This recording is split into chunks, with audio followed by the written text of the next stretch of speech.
یہ بات میں نے 5ویں جماعت میں پڑھی تھی. علامہ اقبال کی نظم شکوہ جواب شکوہ میں نے پڑھی. بانگ درا مجھے میرے بڑے بھائی صاحب نے بھیج دی تھی. ایک شعر تو وہ ہے بانگ درا کا جو میرے تحت الشعور میں کہیں چپک گیا تھا اور میری پوری زندگی کو اس نے ایک رخ پر ڈالا ہے.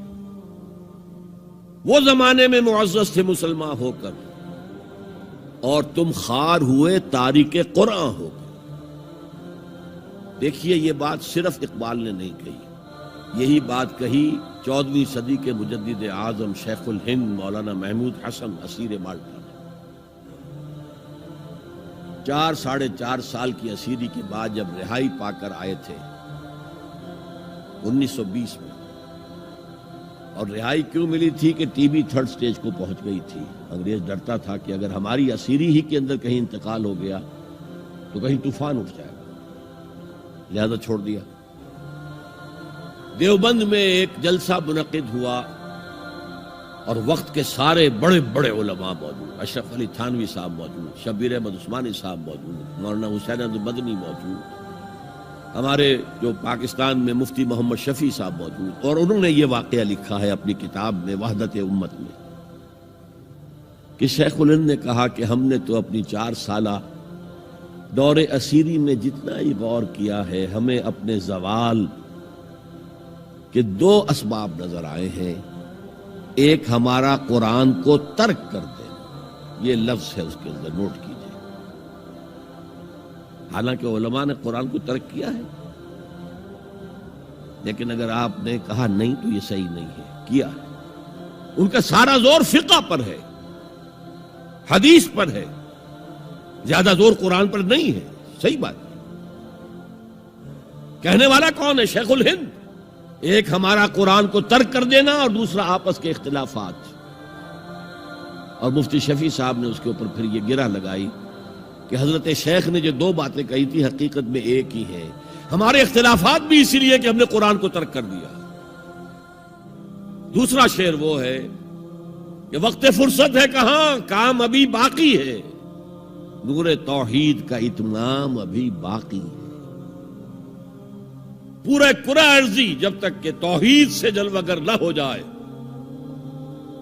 اور اسلام کا ڈنکا نہ بج جائے، اس وقت تک حضور کا مشن مکمل نہیں ہے. حضور حوالے کر کے گئے تھے امت کے. خطبہ حجۃ الوداع میں آپ نے سوال کیا الا هل بلغت، اور 1.25 لاکھ کے مجمع نے جواب دیا انا نشهد انك قد بلغت الرسالة واديت الامانة ونصحت الامة وكشفت الغمة. ہاں حضور ہم گواہ ہیں، آپ نے حق رسالت ادا کر دیا، حق امانت ادا کر دیا، مسلمانوں کی خیر خواہی کا حق ادا کر دیا، امت کی خیر خواہی کا، اور گمراہی کے پردے چاک کر دیے.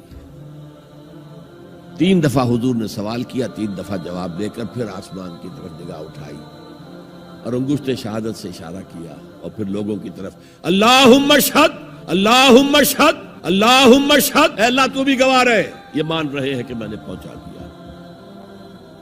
اسے میں کہا کرتا ہوں سائی آف ریلیف.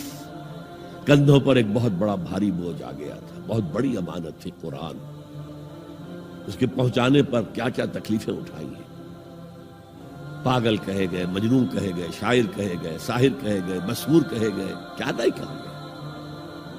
اور پھر جو مارے کھائی ہیں، جو 3 سال کی شیب بنی ہاشم کے اندر اسیری تھی، جس میں کھانے پینے کی چیزیں گھاٹی میں داخل نہیں ہو سکتی تھی. ہماری جیلوں میں تو آپ کو کھانا تو ملتا ہے، وہاں تو کچھ نہیں تھا. پھر طائف کا پتھراؤ یاد کیجئے، پھر مکے سے نکلنا اور 3 دن رات ایک غار میں چھپے رہنا. پھر مدینے کے اندر آپ کو معلوم ہے غزوہ بدر آ رہی ہے، اس میں 70 اگر کافر مارے گئے تو غزوہ احد میں 70 صحابہ شہید ہوئے، جن میں حضرت حمزہ بھی ہیں. 3 رشتے ہیں حضرت حمزہ سے حضور کے، چچا بھتیجا، سب کو بس یہی معلوم ہے. چچا بھتیجا، خالہ زاد بھائی، دودھ شریک بھائی، اور عربوں میں دودھ شریک بھائی حقیقی بھائی کے طور پر ہوتا تھا. اور ان کی لاش سامنے آئی ہے کہ ناک کاٹ لی گئی ہے، کان کاٹ لیے گئے ہیں، اور پیٹ چاک کر کے کلیجہ چبایا گیا ہے. یہ سارے بوجھ اٹھا کر اگر وہ حق تبلیغ ادا ہو گیا، اے اللہ یہ مان رہے ہیں، تو بھی گواہ رہے۔ اور پھر کیا کہا؟ فَلْيُبَلِّغِ الشَّاهِدُ الْغَائِبَ۔ اب جو یہاں موجود ہیں ان کا فرض ہے کہ ان کو پہنچائیں جو یہاں نہیں ہے، اور یہ ابد الآباد تک کے لیے، قیامت تک کے لیے ہے۔